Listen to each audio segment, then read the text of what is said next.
सभी दोस्तों से नमस्ते। हमारे कुसुम लोकगीत चैनल पे आप लोगों का स्वागत है। सुनैना ऑफिशियल चैनल पे आप लोगों का स्वागत है। कुसुम ऑफिशियल के चैनल पे आप लोगों का स्वागत है।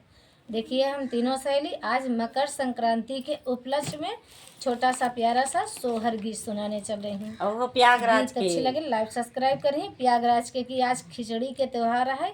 सासू से आर्डर मांगत है कि नहाए जावे। हाँ, गाँव ने आई हैं जो सासू का ऑर्डर मांगत है कि जाब प्रयागराज नहाए। देखिए, गीत के माध्यम से दीदी हमार सुनावे चलत है।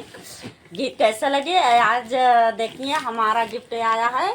देखिए पन्नी से निकाल के, एक पन्नी से निकाल के ये देखिए,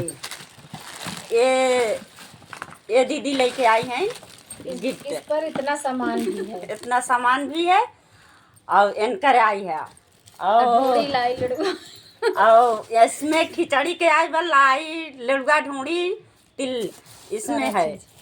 और एक गिफ्ट और आई बा ये देखिए, बहुत प्यारा गिफ्ट है। अब इसका ओपन करेंगे तो पता चले कि का इसमें भरा है।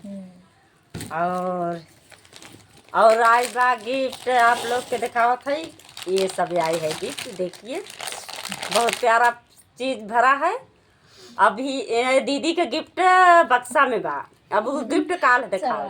ये दो सहेली के गिफ्ट आज आई बा खिचड़ी के उपलक्ष्य में। और देखिए, सब कुछ आई बा खाए के लिए। रात की है खाए के सो दोस्तों, जेका जेका खाए को है आप आइए और कमेंट में जरूर बताइए। बहुत प्यारा सा गिफ्ट है। आइए गिफ्ट सुनाते हैं। पेड़ा मिठाई खाई को चला उठाओ।